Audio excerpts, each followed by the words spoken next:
Hello friends hello friends welcome back to my YouTube channel Mechanical Vitamin में आपका स्वागत है। आज मैं कुछ क्वेश्चंस लेकर के आया हूँ related with the topic flywheel. Theory of machine का एक और टॉपिक है। फ्लाईव्हील के जितने भी मतलब मोस्ट ऑफ द केसेस में जो previous years question like GATE के, engineering services as well as Indian administrative services के कुछ क्वेश्चंस लेकर के आया हूँ। आगे बढ़ने के पहले ये डिस्कस करने के पहले क्वेश्चंस कैसे सॉल्व करने हैं, क्या है क्या नहीं अप्रोच है, कैसे सॉल्यूशन कैसे होगा, इस क्वेश्चंस के थ्रू कॉन्सेप्ट्स वगैरह को समझेंगे। आगे बढ़ने के पहले रिक्वेस्ट करूँगा कि please make sure to like this particular video, अपने दोस्तों के साथ शेयर करिए, सब्सक्राइब टू माय चैनल, और जितनी आपकी आईडीज़ है आप प्लीज़ उन सबसे सब्सक्राइब करिए सो that this family should grow. Okay, so coming back to the topic, now we will begin. So this particular topic is coefficient of fluctuation of speed. That is nothing but, देखिए ये gate का question है, this is GATE question. पहले question देख लेते हैं। If C F is the coefficient of fluctuation of flywheel of speed of flywheel then the ratio of omega max by omega min is. सबसे पहले क्या पूछा गया? Coefficient of fluctuation of speed. So coefficient of fluctuation of speed is given by n max minus n min divided by n, where n is nothing but n max plus n min divided by 2. So CF can be written as 2 into n max minus n min divided by n max plus n min। ये formula होता है coefficient of fluctuation of speed का। Okay, so ये coefficient of fluctuation of speed जो है ये अभी RPM के टर्म में है। This is RPM, this is RPM. So you can also write this particular formula in the terms of angular velocity. So C F is equal to 2 omega max minus omega min divided by omega max plus omega min. ठीक है, अब हमसे पूछा क्या गया है? हमसे पूछा गया है find the ratio of omega max by omega मिन, ये आपसे पूछा गया है। सो इस इक्वेशन को हम लोग रिलेट कर सकते हैं। हम लोग क्या करेंगे? Dividing throughout by omega मिन। आप ओमेगा मिन के थ्रू अगर आप क्वेश्चन सॉल्व करते हो तो आपको रेशियो फाइंड करना है ओमेगा मैक्स बाई ओमेगा मिन का। सो रेशियो फाइंड करने के लिए क्या करना पड़ेगा? रेशियो फाइंड करने के लिए आपको कुछ नहीं करना है, बस ये करना है डिवाइडिंग थ्रू आउट बाई, आप ओमेगा मिन कॉमन ले लीजिए। Okay, let me erase all this. Okay, so वापस, so you have to find omega max upon omega min. फॉर्मूले में क्या करेंगे? आप ओमेगा मिन को कॉमन ले लीजिए। सो आपके पास आ जाएगा omega max minus upon omega मिन माइनस 1 अपॉन, नीचे में से भी आप ओमेगा मिन को कॉमन ले लीजिए। सो आ जाएगा आपके ओमेगा मैक्स बाई ओमेगा मिन प्लस 1। ओमेगा मिन will get cancel. So simplify करने के लिए हम लोग ये जो टर्म है आपके पास ओमेगा मैक्स ओमेगा मिन को, इसको अभी के लिए हम लोग एक्स कंसिडर कर लेते हैं। सो हमारे पास क्या आ जाएगा? 2 into x minus 1 divided by x plus 1। This will be equal to your C F. Now you have to find the value of x. अब आप इस इक्वेशन को सिंप्लीफाई कर सकते हैं। So you can write 2x minus 2 is equals to C F x plus C F. अब आप x की टर्म को एक तरफ ले करके आएंगे। सो एक तरफ ले करके आएंगे तो x कॉमन ले लीजिए, 2 माइनस सी एफ, एंड दूसरी तरफ क्या होगा? C F plus 2। So x will come out to be, x क्या आएगा आपके पास? x आ जाएगा आपके पास C F plus 2 divided by 2 minus C F. So option D will be the right answer for this. I hope ये चीज़ क्लियर हुई होगी। बस आपको क्या याद रखना है? आपको कुछ नहीं याद रखना, आपको बस इतना याद रखना है कि coefficient of fluctuation of speed जो है, जो फ्लक्चुएशन ऑफ स्पीड है आपकी C F, that is nothing but formula simple सा क्या हो सकता है? फॉर्मूला हो सकता है आपका, जो फॉर्मूला है that is omega max minus omega min divided by omega mean. This is the formula which you need to remember. Okay, अभी भी कोल्ड हो रखा है तो थोड़ी आवाज़ मेरी थोड़ी भारी होगी, but I hope you all can manage. मैं इतनी मेहनत कर रहा हूँ, सो बस इतनी सी गुजारिश है कि प्लीज़ मेक श्योर कि इसको आप लाइक करें, इस वीडियो को दोस्तों के साथ शेयर करें, सब्सक्राइब करें to this particular channel so that this channel can grow more. Okay, now coming to the next particular question of GATE which is asked in 1998। Although ये सारे क्वेश्चंस काफ़ी पुराने हैं, बट स्टिल जब काफ़ी ज़्यादा पुराने हैं इट मीन्स क्या कि ऐसा नहीं है कि ये रिपीट नहीं होंगे, बिल्कुल रिपीट होने के इनके चांसेस हैं, बट कम है। बट फिर भी इस क्वेश्चन को देख लेते हैं। इस क्वेश्चन के थ्रू हम लोग कॉन्सेप्ट को सीखते हैं कि कॉन्सेप्ट क्या है। सो क्वेश्चन क्या दे रखा है, you have moment of inertia, you have fluctuates CF, the value of n is given 30 rpm and fluctuation of energy is given as 1936. You have to find the mean speed of the flywheel. Now you have to find the mean speed. Now in order to find this particular mean speed,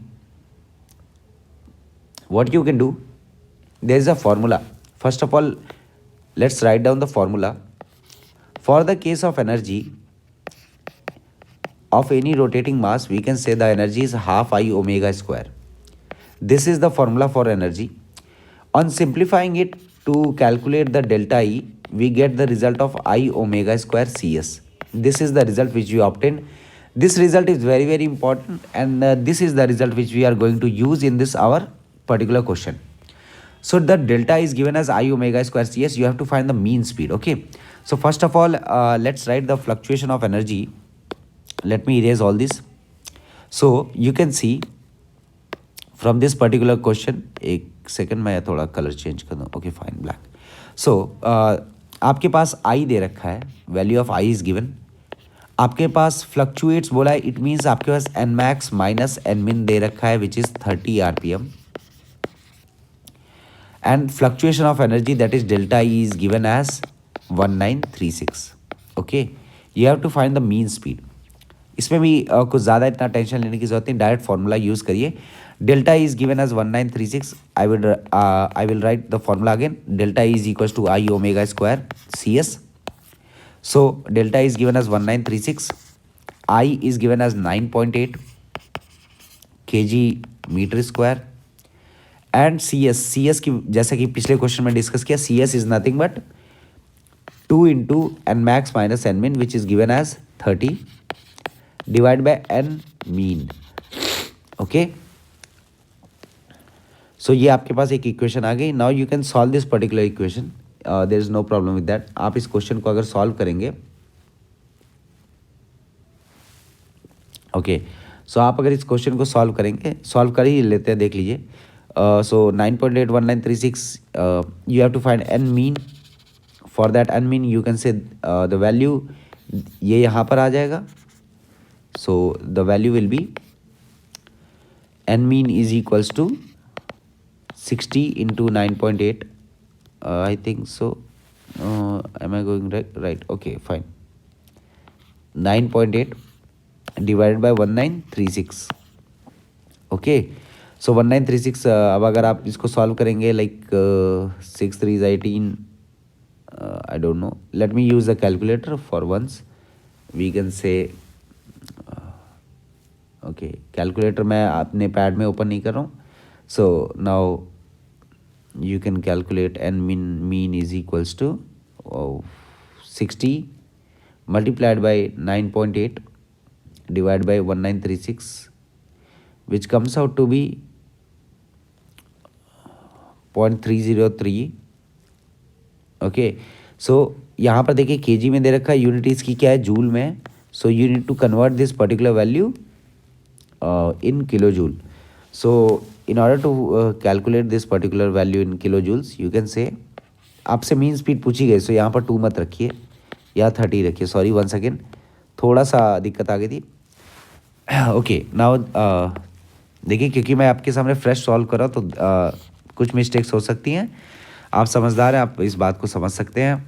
ठीक है. Now I will write this again, that is 1936 is equals to I is 9.8, I omega square, that is the mean speed, into C S. C S is nothing but your omega max minus omega min divided by omega. This is the formula. Okay, यही आपका formula है। Omega से omega cancel हो गया, it this has omega mean, so omega mean can be written as 1936 divide by 9.8 into 30, which comes out to be let me calculate it, 9.8 divided by 30, okay, which comes out to be something in and around 605 or something like that point. But since this is in joule, you need to multiply with 1000 again, so it comes around 600 will be the rpm which is required. So the correct answer is A. Okay. Now moving on further ahead, we have another question. Make sure to like this particular video. आप इस video को ज़रूर like करिए, subscribe करिए इस channel को। जो लोग अभी इससे देखना शुरू कर रहे हैं, जो लोग पहले से मेरे स्टूडेंट रह चुके हैं, वो जानते हैं कि मेरे पढ़ाने का तरीका क्या है। क्वेश्चन को वापस से लेते हैं। अब इस क्वेश्चन को अगर आप ध्यान से देखेंगे तो इस क्वेश्चन में क्या पूछा गया, यहाँ पर देखिए एवरेज स्पीड आपको दे रखी है। इट मीन्स एवरेज स्पीड मतलब क्या दे रखा है आपको, एन मीन दे रखा है which is nothing but 1200 RPM। Solid disc दे रखा है आपको, ओके फाइन, कोई दिक्कत नहीं है। Is required for keeping fluctuation of speed, so coefficient of fluctuation of speed is 2%, and fluctuation of kinetic energy that is delta is equal to 2 kilo joule.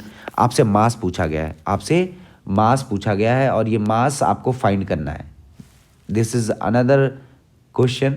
ये थोड़ा सा आपको ट्रिकी लग सकता है because it is a lengthy one. आपसे जो मास पूछा गया है वो आपको फाइंड करना है। अब मास के लिए आप क्या कर सकते हैं, देखिए सिंस आपके पास क्या दे रखा है, यहाँ पर ढंग से पढ़ेंगे, यहाँ पर क्या दे रखा है, disc. You have this formula delta E is equals to I omega square C S. आपके पास ये फॉर्मूला पहले से है। Do you have C S? Yes we have C S. Do you have omega? Yes we have omega. Do you have I? नहीं है हमारे पास आई। सो आई के लिए, डिस्क के केस के लिए I is nothing but, I का जो फॉर्मूला होता है that is nothing but half M R square. This is the formula, half M R square. ठीक है, और यहाँ पर क्या आपको रेडियस दे रखा है,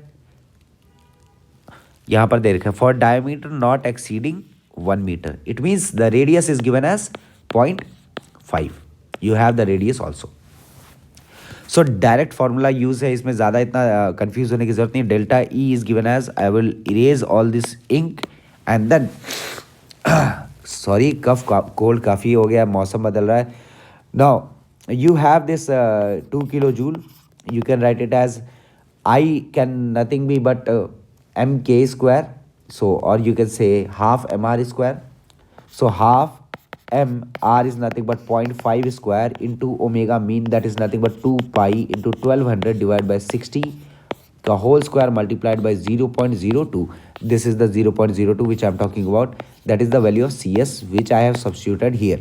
ओके, सो इस इक्वेशन को अगर आप सॉल्व करेंगे, मास आपका जो निकल करके आएगा, it comes out to be in and around like 50.65 something kgs, which can be approximately equal to 51 kg.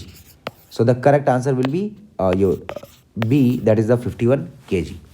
I hope ये 3 क्वेश्चन आपको क्लियर हुआ होगा और यहाँ इस 3 से आपको कुछ चीज़ें एकदम क्लैरिफाई हो जानी चाहिए कि coefficient of fluctuation of speed क्या होता है, फ्लक्चुएशन ऑफ एनर्जी का फॉर्मूला क्या होता है। ये 3 क्वेश्चन में आई होप ये सब आप लोग समझ चुके होंगे। Now moving on further ahead, we have few other question also. Like this is a theoretical question, which of the following statement is correct. Now we have to read each and every statement. Flywheel reduces speed fluctuation during a cycle for a constant load, definitely, but flywheel does not control the mean speed during the engine when the load change. अब देखिए, flywheel reduces speed fluctuation definitely but for a constant load, but अगर load change होगा तो वहाँ पर कौन सा use होता है, वहाँ पर गवर्नर यूज़ होता है। ठीक है, वहाँ पर गवर्नर यूज़ होता है। सो यहाँ पर दे रखा है बट डज नॉट कंट्रोल, बिल्कुल ये बात सही है। सो पहला ही ऑप्शन आपको मिल गया, लेकिन उस सहूलियत के लिए आप बाकी स्टेटमेंट पढ़ लीजिए। Flywheel does not reduce fluctuation speed during a cycle for a constant but flywheel does control the mean speed. नहीं, ये नहीं हो सकता क्योंकि मीन स्पीड को कंट्रोल करने का काम फ्लाईव्हील का नहीं है, वो गवर्नर का है। Governor control speed fluctuation during a cycle for a constant but governor does not control, ये पूरी तरीके से स्टेटमेंट गलत है। Governor controls speed fluctuation during a cycle for a constant, governor also control the mean speed of the fluctuation. इसका पहला वाला जो स्टेटमेंट है this is wrong. So the correct answer will be 1, that is nothing but flywheel reduces speed fluctuation during a cycle for a constant load, but flywheel does not control mean speed of the engine if the load changes. Okay. Third question, जैसा कि आप लोग देख सकते हैं हम लोग पहले ही निपटा चुके हैं, इसका करेक्ट आंसर था डी, सो इसको अभी वापस से डील नहीं करेंगे।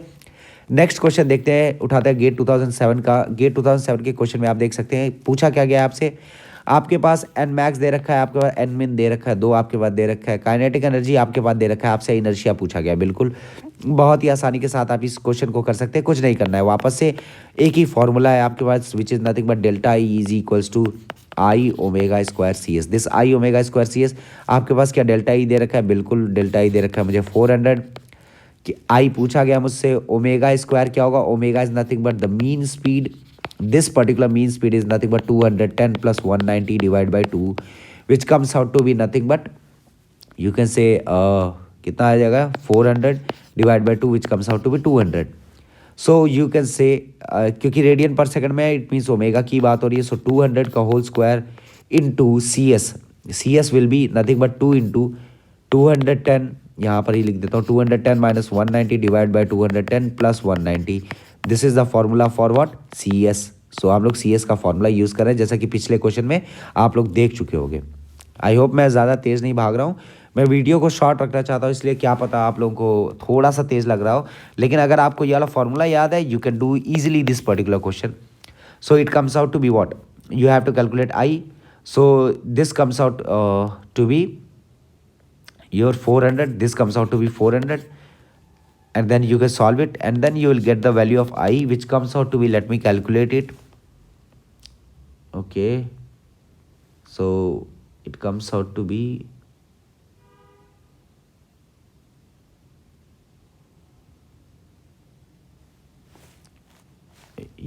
it comes out to be 0.10. I will come out to be 0.10, so the correct answer is 1.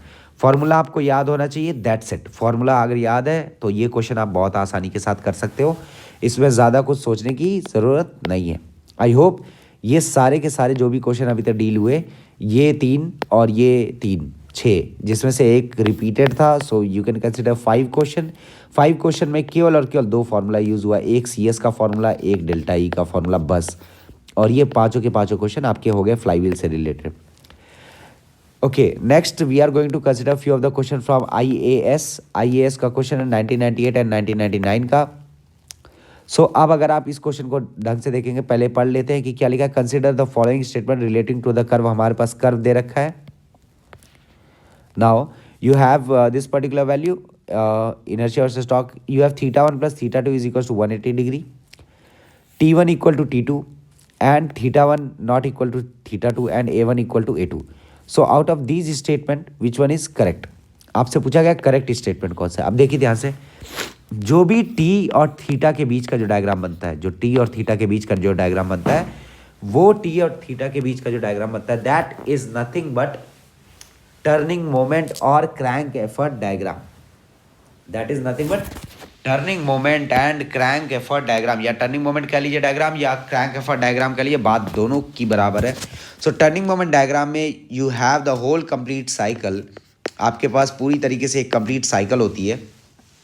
उस साइकिल में आप लोगों को कितना भी हो सकता है, लाइक 2 पाई और 4 pi depending upon the cycle which is going on. This particular cycle is related with the time period, जिसके बाद वो वापस से रिपीट होने लगेगा। सो एक पर्टिकुलर साइकिल के हिसाब से आपका टी मीन बनता है। So I will draw the for a 4 stroke engine the turning moment diagram is something like this, where this is the suction stage, this is the compression stage, this is the power, this is exhaust. So these are few of the portion of turning moment diagram where T is on the y-axis and theta is on the x-axis. Theta is nothing but the crank angle, T is nothing but the torque. There is a mean torque. इस mean torque के ऊपर का ये जो कुछ भी रहेगा, this is utilized in providing energy to the process which requires energy. जो भी प्रोसेस रिक्वायर करेंगे एनर्जी को, आप उसको यूज़ करेंगे कि वो जो एनर्जी जो यूटिलाइज करेंगे वो आ जाएगा फ्लाईव्हील की एक्सेस एनर्जी से, जो कि स्टोर है उसमें। Okay, so now we will move on further ahead. So सबसे पहले चीज़ क्या दे रखी थी हमको, θ1 प्लस θ2 180। ये होगा नहीं होगा, क्या होगा, दिस इज ट्रू, क्योंकि आपके पास दे रखा है भैया कितना हो सकता है, 180 डिग्री हो सकता है। ठीक है, क्योंकि क्या देगा, single cylinder petrol engine. Single cylinder petrol engine के केस में आपके पास θ1 plus θ2 is equal to 180 degree होगा, बिल्कुल होगा। ठीक है, नेक्स्ट क्या दे रखा है आपके, T1 इक्वल टू T2।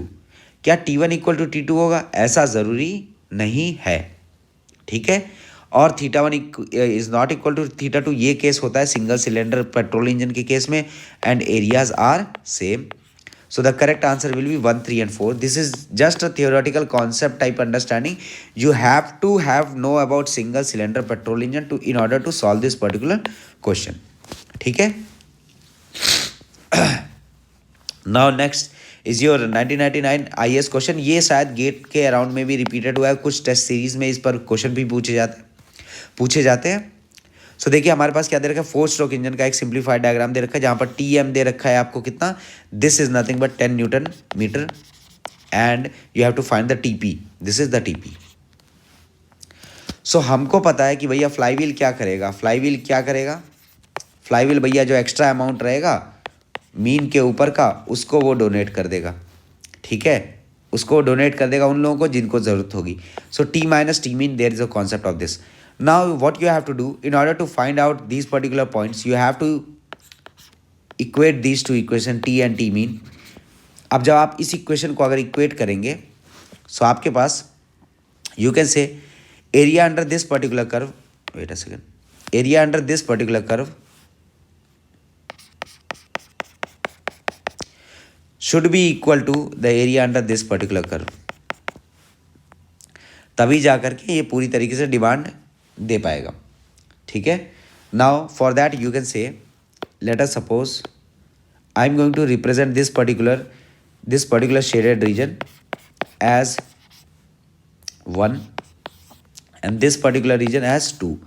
हम लोग इस वाले रीजन को 2 से डिनोट कर रहे हैं और इस वाले रीजन को हम लोग 1 से डिनोट कर रहे हैं।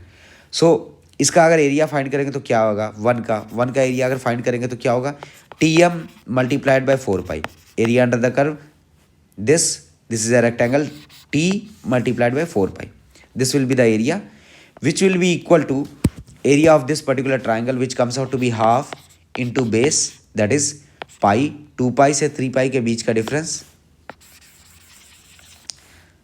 2 पाई से 3 पाई के बीच का difference, that is pi multiplied by TP।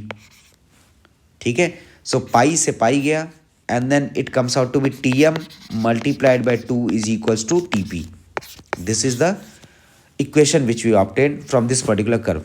Now what you have given, आपके पास TM की वैल्यू दे रखी है, कितनी दे रखी है, 10 दे रखी है। So TP will come out to be automatically, sorry ये 2 नहीं आएगा, 2 multiplied by 4, this comes out to be 8, and the TP is equals to 8 multiplied by 10 which comes out to be 80.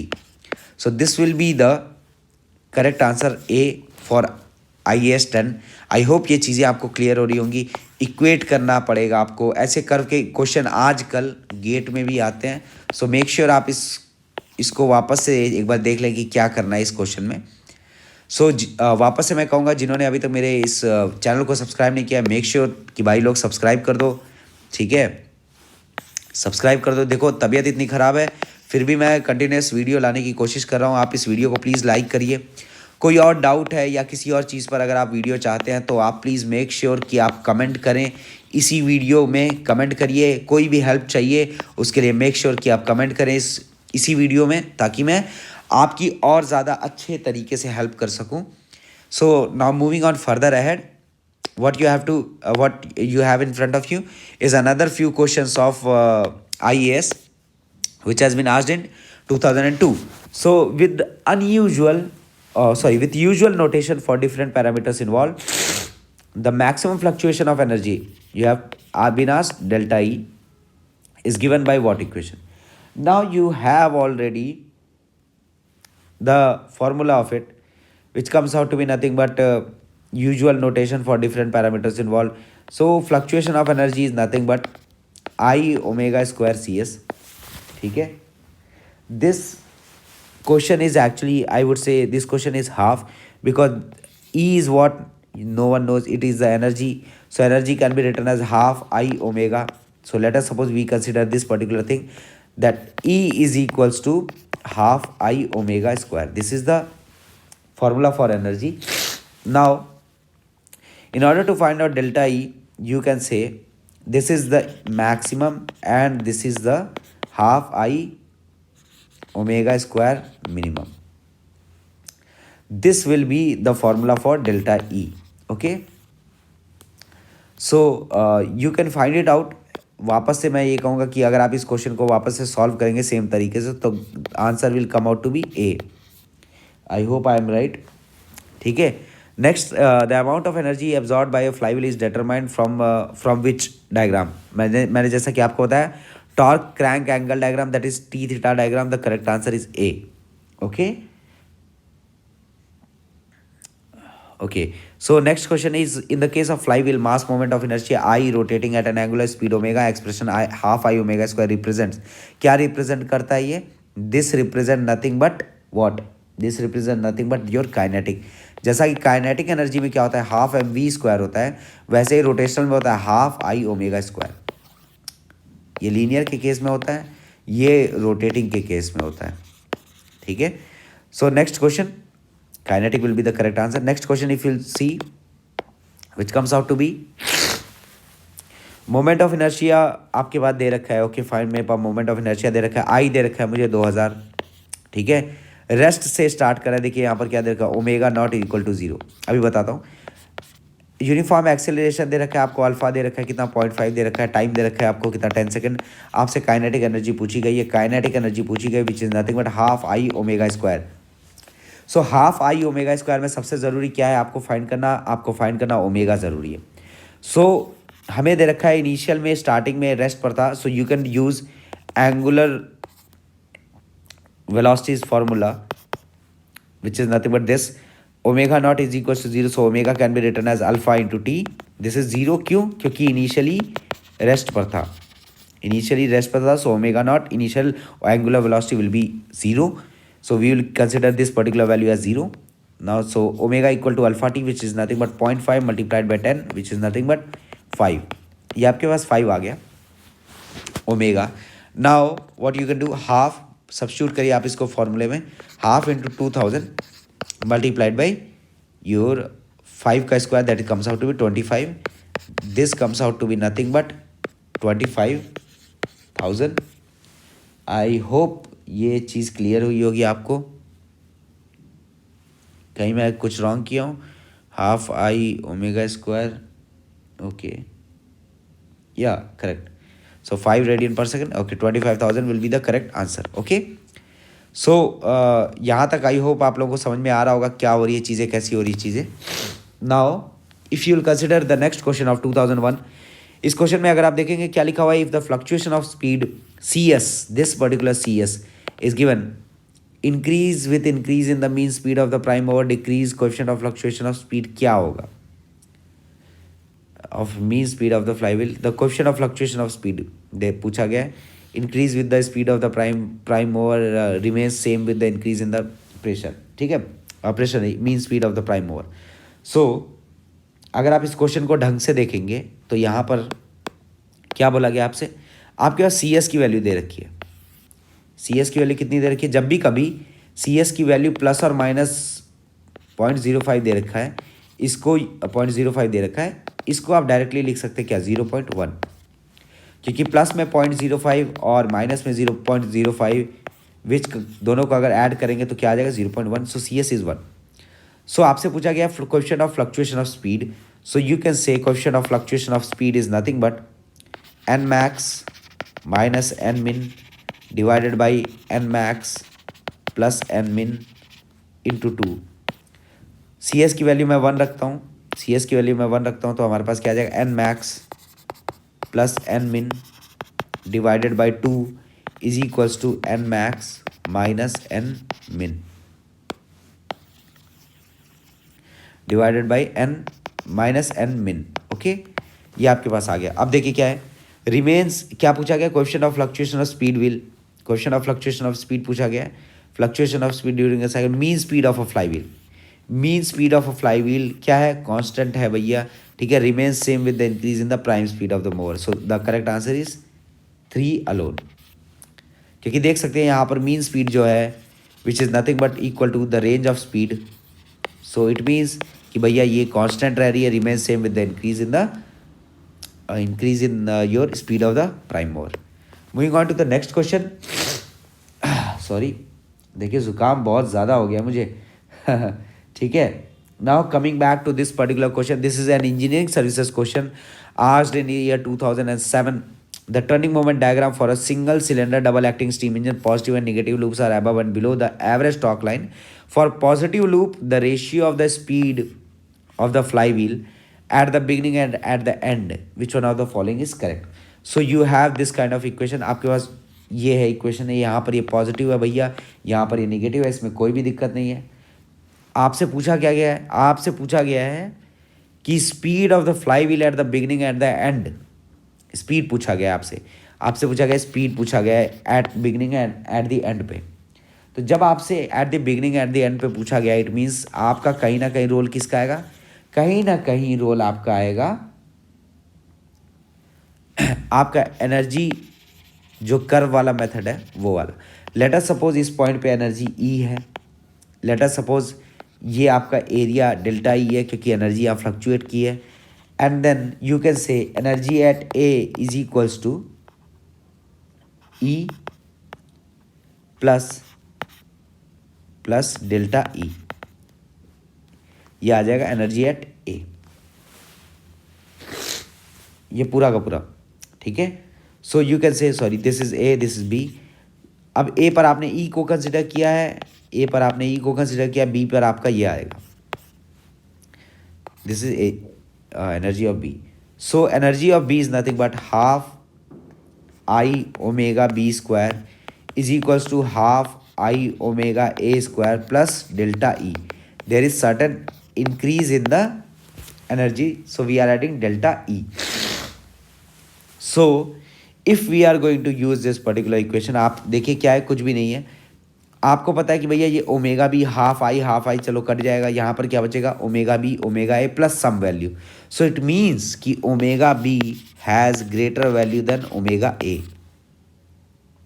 इस इक्वेशन से देख सकते हैं यहाँ पर क्या निकल रहा है, omega B is greater than omega A. जब omega B is greater than omega A है, it means ratio of speed of the fly wheel at the beginning and at the end, so beginning में क्या है omega A, beginning में क्या है omega A, and में कितना है omega B, so we know omega a is smaller than omega b, so it will come out to be less than 1, which will be the correct answer, so less than unity will be the correct answer. Okay, अभी एक दो question और बचे हुए, कुछ question और बचे हुए हैं, so we will deal it with very quick क्योंकि मैं अपने वीडियोस को ज़्यादा लंबा रखता नहीं हूँ। Rim type of flywheel is distributed on another rim type of flywheel whose radius is half of the mean radius. अगर half of the mean radius है तो कुछ नहीं करना है, आपको पता है कि I is equals to M के स्क्वायर वेयर के is nothing but your radius of gyration. आपसे पूछा क्या गया है एनर्जी स्टोर्ड, एनर्जी का क्या फॉर्मूला होता है आपको पता है, half I omega square. It means energy is directly proportional with I, so जिसका आई ज़्यादा होगा उसका एनर्जी ज़्यादा होगा, ठीक है। So you can say energy inertia is directly proportional to K square from this particular equation. So if inertia is directly proportional to K square, हमने क्या किया रेडियस ऑफ गायरेशन क्या किया यहाँ पर देखिए, radius is half the mean radius. So अब अगर हमने रेडियस को ही हाफ कर दिया, इट मीन्स एनर्जी जो रिड्यूस होगी, रेडियस को हमने के क्या होता है एम आर स्क्वायर, ठीक है। अब अगर मैंने रेडियस को अगर हाफ कर दिया, इट मीन्स ये जो आर की जगह मैं क्या रखूँगा r/2 रखूँगा, रेडियस को मैंने हाफ कर दिया, इसका स्क्वायर करूँगा, so it will come out to be r/4, so it means 1/4 of the first one will be the correct answer, 1/4 of the first one, ठीक है। नेक्स्ट क्वेश्चन, अब देखते हैं next question. Next question is a flywheel is fitted to a crankshaft to an engine E amount indicated per unit volume, coefficient of fluctuation of energy पूछा गया है, K E and के S, coefficient of fluctuation of energy and speed, ठीक है, आपको दे रखा है, आपको ये डिराइव करना है। ये डिराइव करने की इक्वेशन क्या है, वापस से वही है, सेम घुमा फिरा करके वापस से क्वेश्चन आएगा, वापस से आपको सेम डिराइव करना पड़ेगा। The correct answer will come out to be your B. ज़रूरत नहीं है इसको डिराइव करने की, काफ़ी बार डिराइव कर चुका हूँ, आप वापस से इस चीज़ को कर सकते हो। कैसे कर सकते हैं, देखिए, जैसे यहाँ K E is equals to I omega square K S, so you need to find what, you need to find relationship, so you can write what, you can write, so you can write let me change the color, yeah, now you can write what, energy ke is equals to energy into ks half, so you can write this kinetic energy of the flywheel is nothing but half I omega square, this is the kinetic energy. Omega can be replaced with the help of cs. If you will solve this, there is some sort substitution and all. So मैं इस question को अभी नहीं कर रहा हूँ, क्यों, क्योंकि आप इसको करिएगा, this is the homework for you. मैं होमवर्क दे रहा हूँ, होमवर्क मतलब इन द सेंस आप एक बार कोशिश करके देखिए, अगर नहीं आता है तो कमेंट करिए इसी वीडियो के डिस्क्रिप्शन में, मैं इसका सॉल्यूशन नेक्स्ट वीडियो में ज़रूर लेकर के आऊँगा। Okay, so for the same indicated work, mean speed and the permissible fluctuation of speed, what is the size of the flywheel for multi-cylinder engine? So ये वाला क्वेश्चन मैंने अभी क्लास में डिस्कस अभी नहीं किया हूँ, क्योंकि अभी designing of rim of flywheel अभी पढ़ाना है, तो इसकी वजह से मैंने ये वाला क्वेश्चन अभी डिस्कस किया नहीं है। But for the time being the correct answer, if what is the question is what is the size of the flywheel required for multi cylinder engine. Size of flywheel for multi cylinder engine अगर है, सो हम लोग को क्या करना पड़ेगा, हम लोग को करना ये पड़ेगा कि भैया जब साइज़ ज़्यादा है, इट मीन्स हमको वो स्मॉलर साइज़ का लेना पड़ेगा। क्यों, क्योंकि जब आप फ्लाईव्हील का यूज़ कर रहे हो, fluctuation of speed, what is the flywheel size. Okay, so for the comparison of single cylinder engine के कंपैरिजन में मल्टी सिलेंडर इंजन में आपको एक स्मॉलर साइज़ की फ्लाईव्हील यूज़ करनी पड़ेगी। इसका जो ये वाला जो है, इसको आप स्टडी करिएगा फ्रॉम रतन, आप समझ जाओगे। अगर नहीं समझ पाते हो, सो मेक श्योर वापस से मैं कहूँगा कि आप इस वीडियो के डिस्क्रिप्शन में आप कमेंट करें। सो आज के लिए मैं इतना ही रखूँगा, क्योंकि मेरी थोड़ी तबीयत ख़राब है। सो मेक श्योर कि आप इसको लाइक करें, अगर ये वीडियो पसंद आई हो तो। इसी वीडियो का कंटिन्यूएशन चाहते हैं, अगर कंटिन्यूएशन चाहते हैं, सो मेक श्योर कि आप कमेंट करें कि सर, बस बोलिएगा सर दिल मांगे मोर, है ना। सो आई विल मेक श्योर कि मैं ऐसे ही कंटेंट और इसी का कंटिन्यूएशन वाला पार्ट, देखिए मेरे पास अभी क्वेश्चन ये भी है, अभी क्वेश्चन ये भी है, बहुत सारे क्वेश्चंस हैं, बट क्योंकि तबीयत थोड़ी सही नहीं है और मैं वीडियो को छोटा रखना चाह रहा हूँ, इसकी वजह से मैं वीडियो यहीं पर एंड कर रहा हूँ। मिलते हैं नेक्स्ट वीडियो में, तब तक के लिए जय हिंद, खुश रहिए, खुशहाल रहिए, और प्लीज़ मेक श्योर अपने दोस्तों से लाइक, शेयर और सब्सक्राइब ज़रूर कराइए। Thank you so much for watching.